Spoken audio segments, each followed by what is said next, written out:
before we get started, we do want to go around and just do a little quick conocimiento. Tell us your name, and maybe like the school that you currently attend. And if you already graduated, just tell us the school that you attended when you were in high school. Do I have to do this? I'll go ahead and get us started, and then we'll popcorn. So my name is Daniel Gonzalez. I am the organizing director of Future Leaders of America. I went to former high school, and I'll pass it over to Lucy. Hi, my name is Lucy. I go to Dos Pueblos. Yeah. Can you popcorn to someone, Lucy? Like pick somebody to go next? Sure. Evelyn? Hi everyone. My name is Evelyn, and I went to San Marcos and Alta Vista Alternative School for high school. Oh, and I'll pick Malia.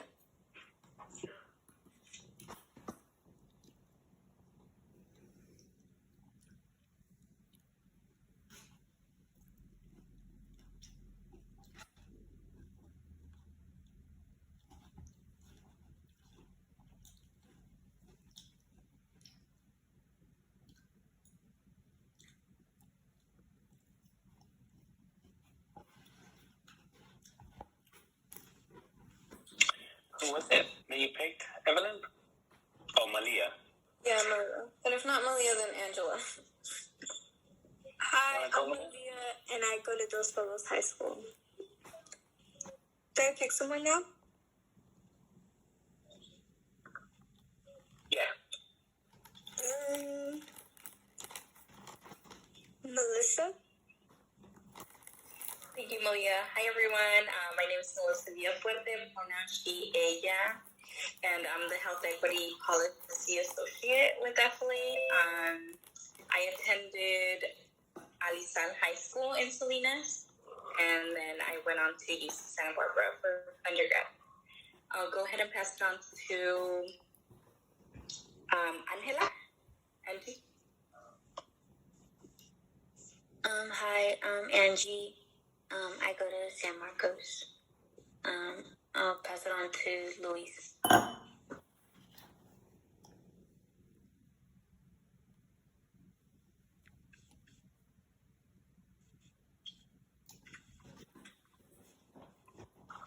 Luis, can you hear us?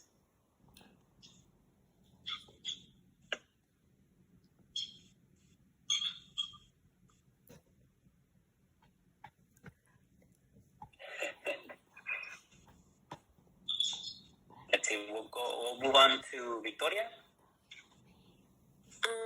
Hi, my name is Victoria. I go to San Marcos. And Juan could go next. Hi, my name is Juan, and I go to Dos Pueblos High School. I'll pick... Has Lucy gone? Then... Who hasn't gone yet? Emily. Emily. Hi, I'm Emily. I go to Santa Barbara High, and let's see, who hasn't gone? I'm not sure. I came on late because my computer was dying. Victoria, I think, hasn't gone. Okay, I'll pick Victoria. I already went. Sorry, Victoria. Maybe Lena? Oh, Lena. Okay. Thank you, yeah. My name is Lena. I use she, they pronouns. And I went to high school in Sonoma, which is in Northern California. I did my undergrad at UCSB, and I'm now working with Freedom for Youth, which is how I was plugged into this opportunity. So thank you for having this. And at Popcorn, whoever hasn't gone yet.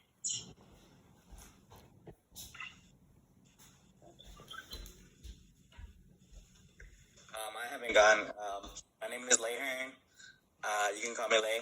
My pronouns are he, him. I'm the Health Equity Policy Manager at FLA, and I went to undergrad at UCLA.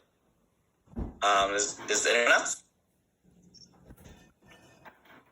No? Dr. Chico? I'll go. Hi, everyone. My name is Victor Flores Garcia. I went to Dos Pueblos High School, graduated in 2017, and just recently graduated UCSB.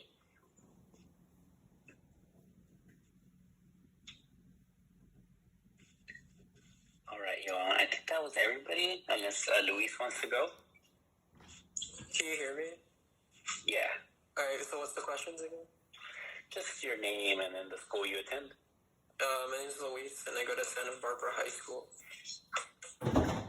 Awesome. Thank you, Luis. Thank you so much for joining us, everyone. We're going to be talking about the school board redistricting today. So for those of you that don't know, I'm going to go ahead and share my screen too, so you all can have like some visuals. So currently what what Santa Barbara Unified School District is doing, they're transitioning from an at-large school board election to trustee area elections in accordance with the California Voting Rights Act. So this is, coming from the state, this is something they have to do. But essentially an at-large school board means that anybody that's living within Santa Barbara, the city of Santa Barbara, or the school district can apply to be on the school board. But when you transition to trustee area elections, it means that you have to be living in a certain district in order to run for school board, and you can only run for the district that you're living in. This is great for a variety of reasons, right? It gives more representation to different communities, and it also allows the community to elect somebody that actually lives in their district. Oftentimes you'll have people that aren't even living in the same area as you, or live in wealthier communities that might not share a similar background as you, or know about things that are going on in your school or affecting you in your community as well. So transitioning to a trustee area election is actually a good thing. That's what we're going to be talking about today. The school board actually started talking about redistricting back in August of 2021. So they've had a few months where they've been meeting with the community, drafting various maps, and just getting community input. But from the conversations or the meetings that we participated, we started to realize that they're not really focusing on our concerns or really paying attention to what the community needs. They're kind of just drafting the maps to fit a certain population that's been more vocal. And we'll go ahead and share with you some of the maps that they've drafted to kind of get you an idea of what's going on. So right now, there's various maps that they've drafted. Some of them are 5 district maps, and there's more controversial ones that are 7 district maps. And here's an example, one of the 5 district maps. It kind of, for example, right here you have Old Town Goleta, or I think this is Old Town Goleta, is La Vista, with more affluent neighborhoods up here. You have this weird district that's cutting down through the middle right here. And then you have a smaller district here that includes East La Vista and Old Town Goleta. Here you have something that's really concerning to us, where you have one district that's building it up. I believe this is the east side, right, Eva? This is the east side, and combining it with Cliff Drive, which are more affluent, wealthier communities, and separating the west side, low-income families, with La Mesa. Is that up here, La Mesa? Which are also no. The Cliff Drive and the Mesa are the same. Okay. Mm-hmm. So this is Montecito, right? Yeah, Montecito's right there. Yeah. So one of the main issues that we're trying to address is keeping our low-income communities or our communities of color together. So to be keeping the east side and the west side together, but also creating a really strong BIPOC community, which would be Isla Vista, Goleta, and Old Town Goleta on this side. And I'll go ahead and show you the map that we've drafted, so you all can kind of see like what we're talking about.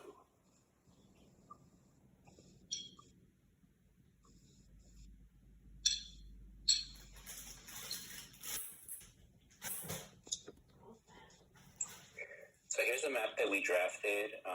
It does exactly what I mentioned before, right? It puts the east side and the west side together to create one really strong Latino community, as well as creating a really strong BIPOC community here in Isla Vista, Lolita, and Old Town Goleta. Can you all see like the differences of what we're talking about? Like raise your hand on the chat if you all get what I'm saying. Cool. Awesome. We'll go a little bit more deeper into it as well. Before we talk more about like some of our talking points, I do want to show you like some of the 7 district maps that they're kind of creating that are much more controversial than the 5 district maps. So here's an example of one of the maps that they're creating. Essentially what they're doing in order to create like 7 districts, they're splitting up that really big BIPOC community into 3 different segments. So you have a district right here cutting up like Isla Vista. You have one right here in the middle cutting up Goleta, and here's another one with Old Town Goleta. And that's pretty much like consistent across the board. Like they're really just concentrating on splitting up those communities in order to get the 7 districts that the opposing community members want. Any questions in regards to this like 7 district one?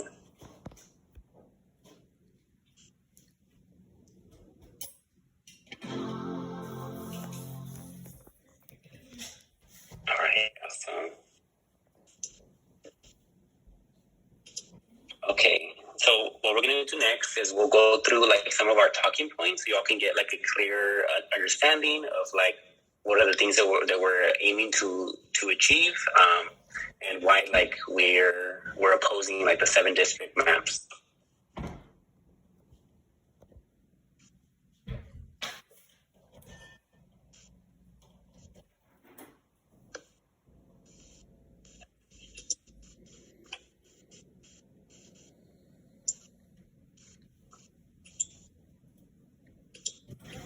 Megan, do you think we should review the public comment? Sure. Yeah, let's do it. Let's do it from there. All right, y'all. So we drafted a public comment template that you all can use when you're drafting your public comment to kind of give you a launching or a starting point, so you don't like go in there empty-handed. But we'll go through it and talk about some of the different points that we brought up. And you don't have to use everything. And we'll also give you some time today to actually work on it. Does anybody want to read the first paragraph?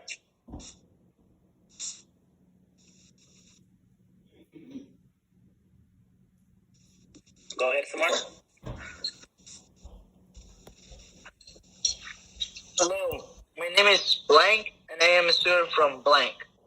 My family and I lived in Santa Barbara for the past blank years. I'm here to show my support in approving our equity map submitted by CAUSE and FLA, because it most accurately allows for the proper representation of boundaries to ensure the voices are heard. All voices are heard. Lastly, we do not support 7 districts because they provide additional seats for upper class and wealthy communities at the expense of drowning out the voices of communities of color. Our equity map has 5 districts and is reflective of the needs of the youth at SBUSD.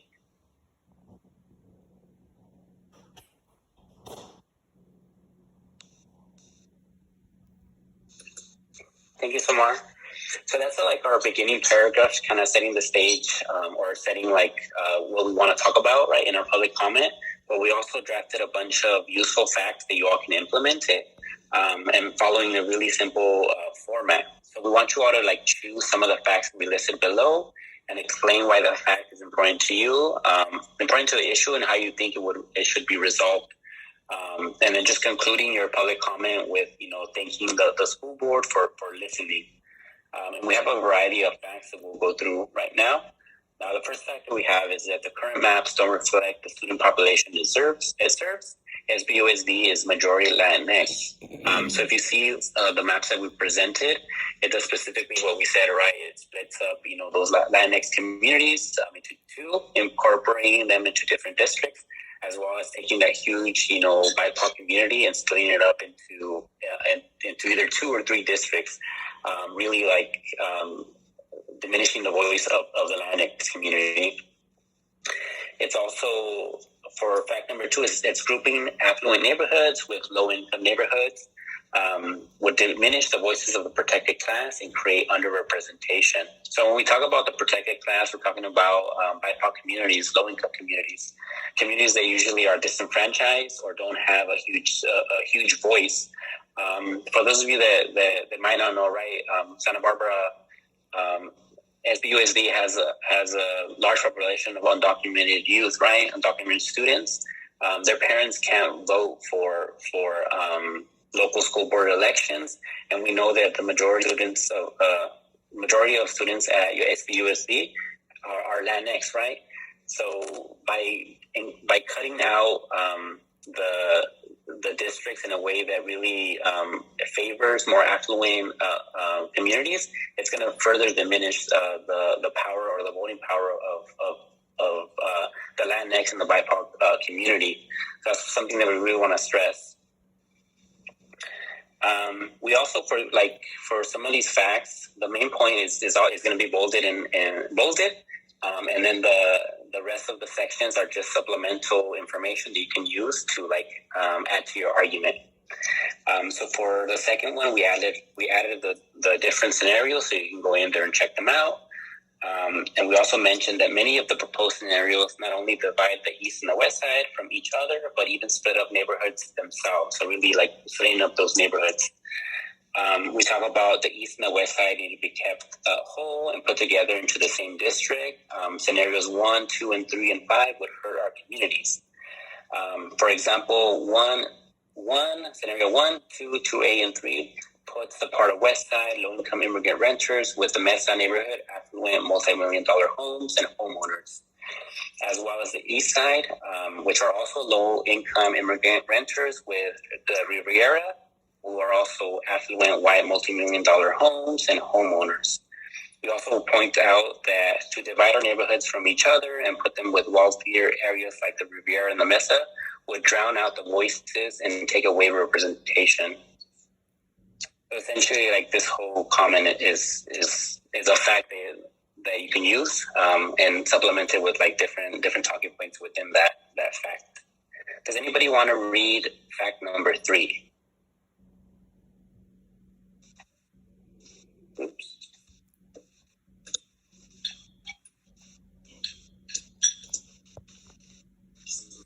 I could read it. Then. Okay. Okay. In order to zoom in? Oh no, it's fine. Okay. In order to ensure proper representation for the Latinx community, the East Side and the West Side should be kept together as a district. Goleta, Isla Vista, and Old Town Goleta must be kept together. Should I read this next A and B or? Yeah. Okay. The East Side and West Side, as the largest historically Latinx neighborhoods in the area, should be kept together because they are communities whose students face so many similar struggles, including language barriers, housing insecurity, the digital divide, and being first-generation students. The other largest concentration of people of color in the district is in Old Town, Goleta, and Isla Vista, which should be combined together. These areas have similarities of being racially diverse with many immigrants, renters, and low-income households. They shouldn't be put with the hills of Goleta or Hope Ranch, which are much more affluent. Scenarios 2, 3, 4, 5, and 6 all either put Old Town Goleta with the foothills or West Hope Ranch. All right. Thank you, Wendy. So I'll go over our next two. So we submitted a map called an equity map, and we feel like our equity map ensures that communities of similar backgrounds and interests are in the same district so they can elect a candidate of their choice. In our equity map, we have two districts. One district is a majority Latinx, so we make sure that the communities with the highest, historically largest amount of Latinx communities, which is the east side and the west side, are put together. And the other district is Old Town Goleta, and Isla Vista, which is a majority BIPOC or communities of color. And so it'll give a majority of the people there will be communities of color, so giving a district to communities of color. So in terms of the maps, that's like the best way to draw it to ensure that we have the most voice. So that would give us 2 out of 5 districts, which would allow us to vote for someone from our own communities, as well as someone that reflects the needs of what people in our communities are going through. So does that make sense for everyone? I know there's like a lot of map dividing and map stuff, so it might be a little confusing. Has anyone heard of like gerrymandering? I see Wendy somewhere hasn't. Does anyone want to explain what gerrymandering is? Evelyn, you want to give it a shot? Yeah, I learned this a long time ago, but it's basically where they redistrict. Like, say there's a population of like really rich people, and then like there's a less wealthy population. Instead of giving the less wealthy population their own voice, they'll redistrict it so that the majority of each population has the wealthier side in it and a little bit of the less wealthy side. That way they're kind of like, the voices of the less wealthy people are like kind of lost. They're somewhere in there. You can't really hear them. They're not too loud. And this happens usually with voting. And like when they have to redistrict the, just, sorry, yeah, that's good. Feeling kind of sick today, so. Oh, you're still brilliant, even when you're sick. So thank you for sharing. So Evelyn hit it right on the nose. I'm sure many of you have heard it too. So gerrymandering is like cutting up the map a certain way to give people less of a voice. The reason we didn't use the word gerrymandering here is because that would be like a really big, like that would say factually that they did it on purpose in order to get like a Republican seat or a Democratic seat, right? So it's like cutting it up in such a specific way that doesn't make any sense, so that you get seats your way, right? So as currently constructed, sometimes I think racism has makeup on it, right? They try to say it's for something else. So they'll say like, oh, we want to create 7 seats because more seats equal more representation, right? And you'll see when we go through our next talking points that 7 seats, although there's more people on the board, less of them will come from our communities, and a lot of them, all the maps with 7 districts on it actually divide up the Latinx communities and communities of color. So it actually even make our voices even less. So that's why we're trying to show.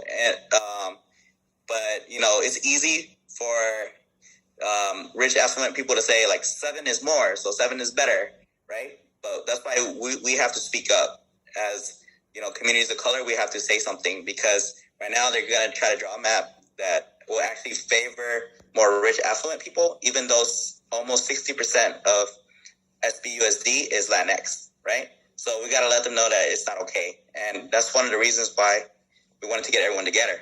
So I'm going to go over the next point, which is why 7 districts, we don't like it. Because 7 district disenfranchises minorities, because it gives more seats to upper class wealthy communities. And in the process of building those 2 new seats, it divides communities of color so that we have no voice. And we support 5 districts, right?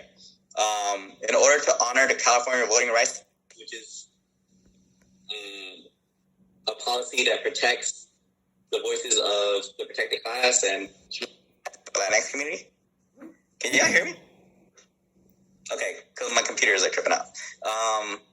It says that we have to give minorities a proper voice, and 7 seats obviously doesn't do that. And then we also said that it's not only racist, it's classist, right? It's not only against like communities of color, it's also about wealth, right? So it creates more seats for wealthy white neighborhoods whose students most likely don't even go to SBUSD, right? So we don't think that's fair. We also want a system, we don't want a system that promotes school board members who only care about their district over the needs of the entire school, right? So right now, all the 5 district members that are on the board has to represent everybody. But if we were to add more seats, it would negatively impact the school board because they would just care about their little community or their little area instead of worrying about the voices of everyone. So this would even make it even harder for the Latinx community to have representation, especially if we're going to break it down to even more districts with more wealthy people. So the maps with 7 districts puts together poor and rich communities together, diluting the Latinx community, which we said earlier. But if you actually look at the ones with 7 districts, it does it even more. And lastly, we also feel like this is stacking the board with rich communities, which ultimately hurts minorities. So have y'all heard of like stacking the Supreme Court or things like that? It means like you're loading it up so that it's in your favor, right? So in this case, the rich community is stacking the board so they can take over, and it hurts minorities. Did anything below that, Daniel? Right? Okay, awesome. So does anyone have any questions? I know it's a lot. We know we throw out a lot of terms, so it's okay if you have any questions. You know, it's difficult for even us to get into. We only do this every 10 years, so you are actually part of something really important. So you're gonna affect students and families for the next 10 years. So that's why this is like super important. But because it only happens every 10 years, sometimes it's hard to be an expert at it because we only do it once every decade. So Mark, you have your hand up? Yes. So when will we know that it's our turn to speak? Okay, so once we start talking about maps, they're gonna announce that it's public comment time, and anyone who has a public comment on the issue will be asked to raise your hand on Zoom, and then you just raise your hand, and they'll call the first 5 people up, and they'll give each person 90 seconds to make their statement, and then they'll go to the next person, and then the next person. So it's based on whoever raises their hands first, right? So whenever they say that, like raise your hand as quickly as you can get it over with. We asked the superintendent if they could put this in the beginning of the meeting because we know you are our students, and sometimes these meetings go really long. She made that request, I think, but it will still be in the beginning, but it's probably still going to be a little bit later. Right, Daniel? Eva, you have a question? Yeah, and then also, usually the meetings are pretty long, but we'll let you know when it's time to log on, so you can log on, so you can be ready to do your public comment. So you don't have to join the whole meeting, because sometimes the meeting is like hours. So what we'll do is we'll create like a group chat, and then we'll add all you in there, and then we'll let you know that, hey, they're going to talk about the maps, everybody log on. And then just like be listening to when they say raise your hand, whoever wants to talk in public comment, and then that's when you'll raise your hand. And then I know that some of you are still kind of shy, right, to give your public comment, and this is probably going to be your first time. But the good thing about having it on Zoom is that they won't be able to see your face. So you know how right now you can see everybody's name? So they have a different system of Zoom. So when you log on, you won't be able to see your name or your face or anything like that. Until you raise your hand, they'll be able to see your name.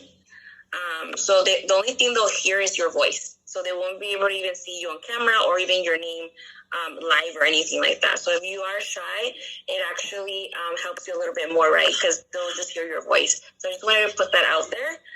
Then that's kind of how it goes when you do public comment there.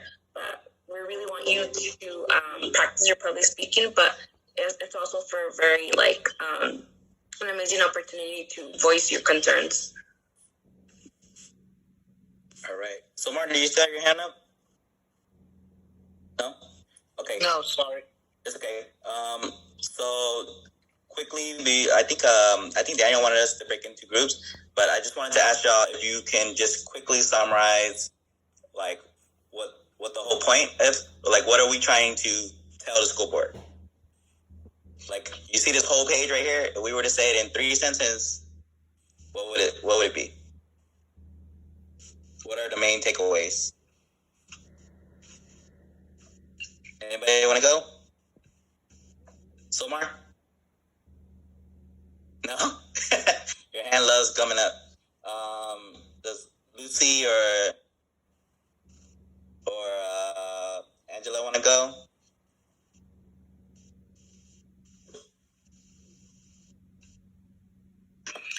This gives you an opportunity to ask questions. Like, don't be shy if maybe you still don't understand like the full the template. This is why we're here, so we can like clear things up, and we can definitely help you out with your public comment. So don't be shy. Angie, do you want to try?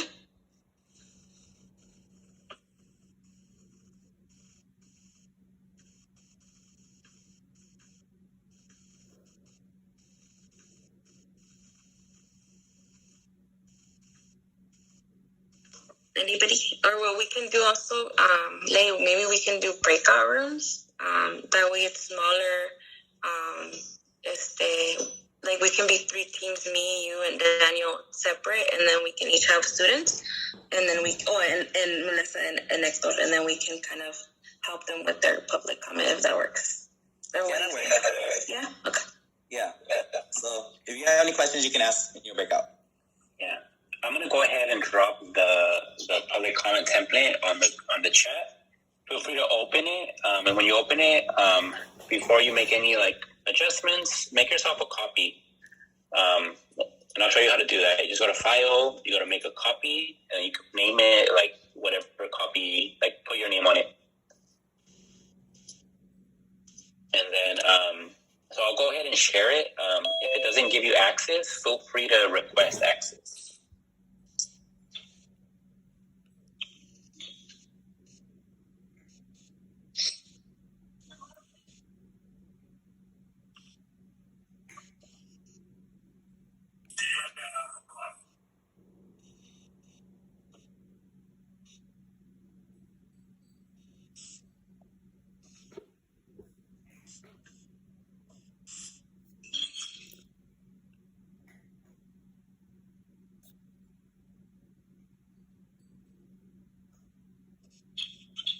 And I'm going to make you co-host so you can do breakout rooms. I think you already are a co-host. Yeah, let me see if I can do it. Give me 1 sec. I'll share the document with everybody. No, I think you have to let me. It doesn't let me do it.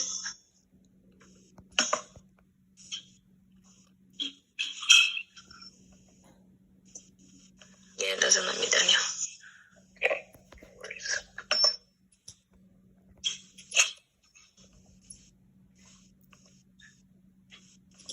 All right, I'll go ahead and we can do breakout rooms. Yeah. So just three rooms? Yeah. And then you can put how many adults do we have in here? I think it's me, you, Lanehern, Melissa and Hector. And I think we had a few students from UCSB.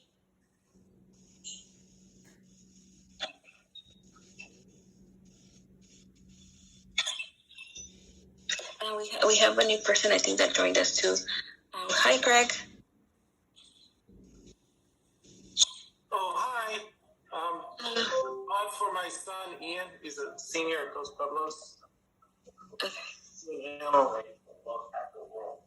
Hey guys. Hello. All right, we'll go ahead and open up the breakout room so y'all can work on it.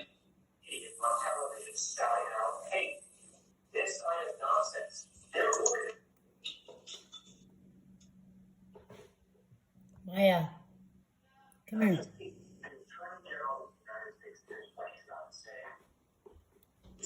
Hi, y'all. You're in a breakout room. You're in a breakout room. Does everybody have the link?